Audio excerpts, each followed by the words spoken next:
باتیں کرتا ہے. اور آج اگر آپ عالم اسلام میں چلے جائیں تو دو چیزوں کا نعرہ بہت زور و شور سے لگایا جاتا ہے. پہلا نعرہ قرآن اور دوسرا نعرہ نماز.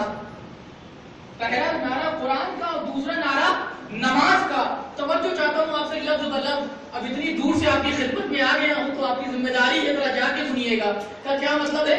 ایک نعرہ قرآن کا لگتا ہے, دوسرا نعرہ نماز کا لگتا ہے. آپ یہ نہ سمجھیے کہ ہم نماز سے الگ ہے یا قرآن سے الگ ہے, بلکہ ہم تو اس کے ماننے والے ہیں جو ایک وقت میں نماز بھی پڑھتا ہے, قرآن بھی پڑھتا ہے. آپ متوجہ ہوگی ملاحظہ کرتا ہے. ہم اس کے ماننے والے ہیں جو ایک وقت میں نماز بھی پڑھتا ہے, قرآن بھی پڑھتا ہے.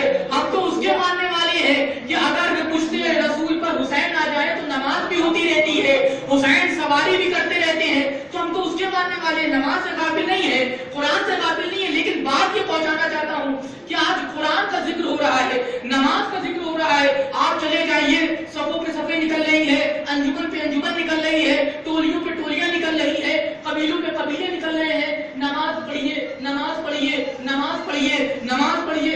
ہر جگہ پہ یہی چرچا ہے نماز پڑھنے کا, ہر جگہ پہ یہی تذکرہ ہے نماز پڑھنے کا, ہر جگہ پہ یہی ذکر ہے نماز پڑھنے کا. لیکن پوری ذمہ داری اور چیلنج کے ساتھ کہہ رہا ہوں, قرآن مجید میں 114 سورے ہیں, 6666 آیتیں ہیں, 30 پارے ہیں. لیکن اللہ نے 30 پاروں میں 6666 آیتوں میں 114 سوروں میں ایک مقام بھی ایسا نہیں ہے جہاں پہ خدا نے کہا ہو نماز پڑھو. ایک مقام بھی نہیں ہے جہاں خدا نے کہا نماز پڑھو. نہ پہلے سورے میں کہا, نہ بیچ کے سورے میں کہا, نہ آخری سورے میں کہا, نہ ابتدا میں کہا نماز پڑھو, نہ انتہا میں کہا نماز پڑھو. تو آپ کہیں گے کہ آپ ہم کو بے نمازی بنانے آئے ہیں. کب بے نمازی نہیں, پکا نمازی بنانے آیا ہوں. کیا مطلب؟ اللہ نے یہ نہیں کہا نماز پڑھو, بلکہ جہاں بھی نماز کا ذکر آیا ہے اس لفظ کے ساتھ آیا اقیموا الصلاۃ, نماز قائم کرو.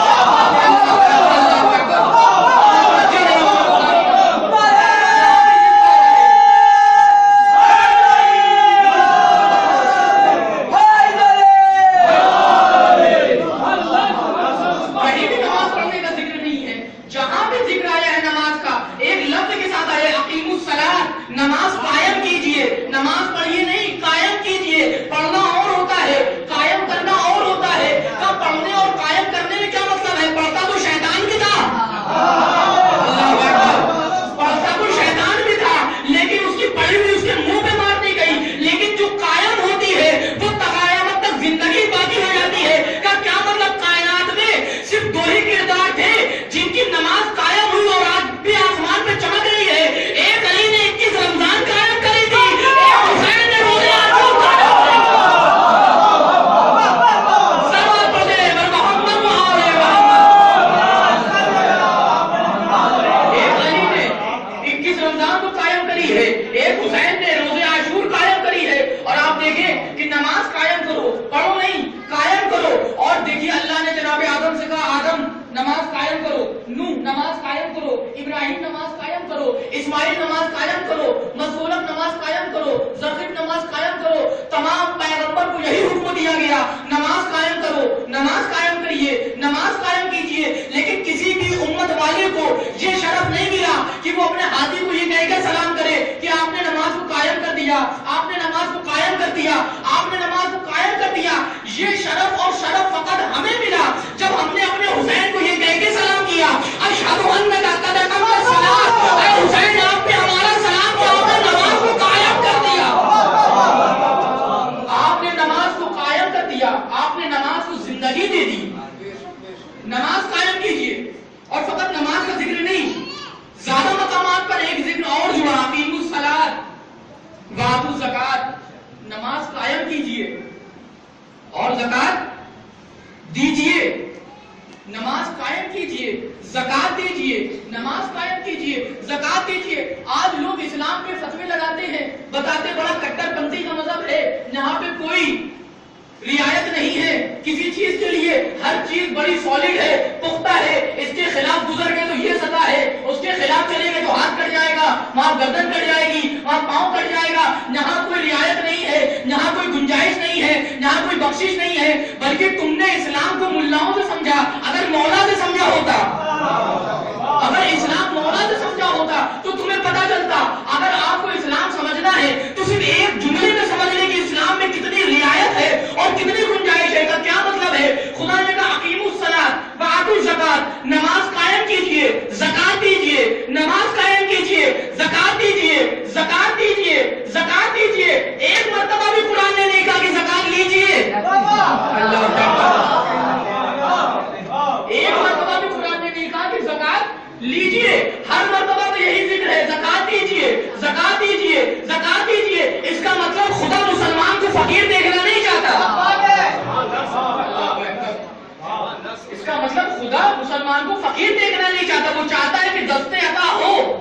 دست طلب نہ ہو، دینے والے بنو پر لینے والے نہ بنو.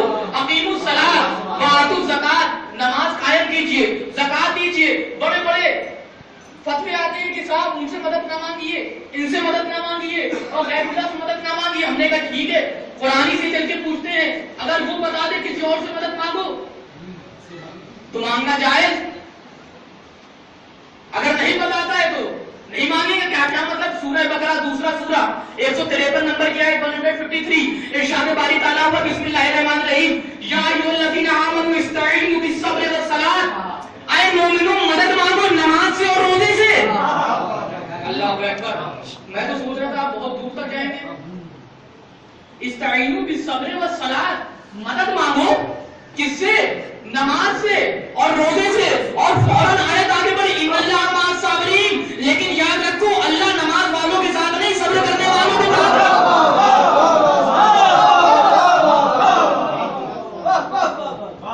استعینوا بالصبر والصلاۃ، مدد مانگو نماز سے اور روزے سے. ان اللہ مع الصابرین، لیکن یاد رکھو اللہ صبر کرنے والوں کے ساتھ ہے. نہیں سے پتہ چلتا ہے کہ قرآن اللہ کی سچی کتاب ہے. اگر اللہ یہ کہہ دیتا کہ میں صبر کرنے والوں کے ساتھ نہیں ہوں، نمازیوں کے ساتھ ہوں، تو حق اور باطل کا پتہ ہی نہیں چلتا. کربلا میں یزیدی بھی نماز پڑھ رہے تھے، کربلا میں حسینی بھی نماز پڑھ رہے تھے، کربلا میں حسینی بھی نماز پڑھ رہے تھے. کیسے پتہ چلتا حق کدھر ہے؟ کہا نہیں ہم قائد کرے دے رہے ان اللہ مع الصابرین، اللہ صبر کرنے والوں کے ساتھ ہے. تو خدا کہہ رہے نماز سے مدد مانگو، روزے سے مدد مانگو. آیت کا ریفرنس بھی بتا دیا ہے آپ کو. تو کیا مطلب؟ کیا مدد کب مانگی جاتی ہے؟ خوشیوں میں. ہم گھر میں بالکل اطمینان سے سکون اور چین سے بیٹھے ہوئے ہیں، اے سی کی ہوا کھا رہے تب مدد مانگیں گے. جب ڈائننگ ٹیبل پہ کھانا نوش کر رہے تب مدد مانگیں گے کہ ہے کوئی مدد کرنے والا جو مجھے کھانا کھلا دے. کہا نہیں، مدد ہمیشہ مشکلوں میں مانگی جاتی ہے. جب تھک جاتے ہیں، جب کوئی موقع فراہم نہیں ہوتا ہے، جان پہ بن آتی، تبھی تو مدد مانگی جاتی ہے. اللہ تو کہہ رہا ہے استعینوا بالصبر والصلاۃ، مدد مانگو نماز سے اور روزے سے. معبود کیا مطلب؟ جب کوئی سر پہ ریوائول لگا لے تو ہم نماز کی نیت کر لیں. جب کوئی سر پہ ریوائول لگا دے تو ہم نماز کی نیت کر لیں. یا کوئی تلوار لے کے چلا ہے تو کیا ہم روزے کی نیت کر لیں؟ کہا نہیں، یہی فرق ہے دنیا میں اور ہم نے.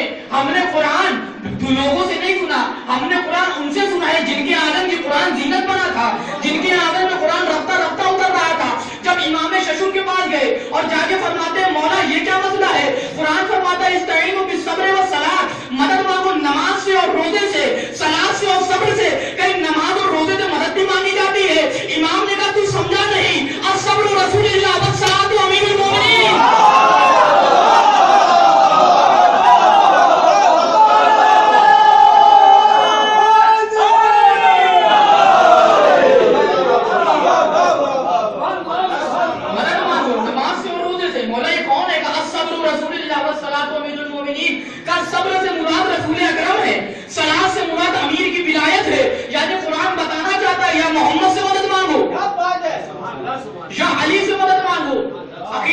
نماز قائم کیجئے، زکات دیجئے. نماز قائم کیجئے، زکات دیجئے، یعنی نماز کو زکات سے ملا دیا، زکات کو نماز سے ملا دیا.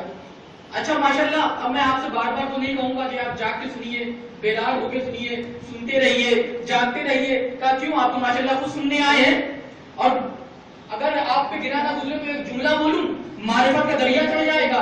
کائنات میں فقط اونلی ون، محض صرف ہمیں ایک ایسی قوم ہے جو مرنے کے بعد بھی سن سکتے ہیں. ابھی بھی نہیں جاگے آپ. کائنات میں فقط ہمیں ایک ایسی قوم ہے جو مرنے کے بعد بھی سننے کی صلاحیت رکھتے ہیں. اچھا مرنے کے بعد سنایا کیا جاتا ہے؟ کہ علی امامی، حسین امامی، تمہارا مولا حسین ہے، تمہاری کتاب قرآن ہے، تمہارا کعبہ قبلہ ہے. ارے سوچنے کی بات ہے جب مرنے کے بعد سننا نہیں چھوڑا تو فرش عطا پہ بیٹھ کے فرشتوں کے بغل میں ہم کیوں کرنا سنیں گے؟ یہ تو وہ فضائل ہے کہ جن پہ دیکھا گیا کہ کبھی سنگریزے بولے، کبھی درخت بولے، کبھی دریاؤں کی مچھلیاں بولی، کبھی بے جان جانور بولے، کبھی گونگے بولے. تو کیا مطلب؟ جہاں دیکھا گیا وہاں بولے، ہر جگہ پہ بولا جاتا ہے. تو استعینوا بالصبر والصلاۃ، مدد مانگی نماز سے اور روزے سے.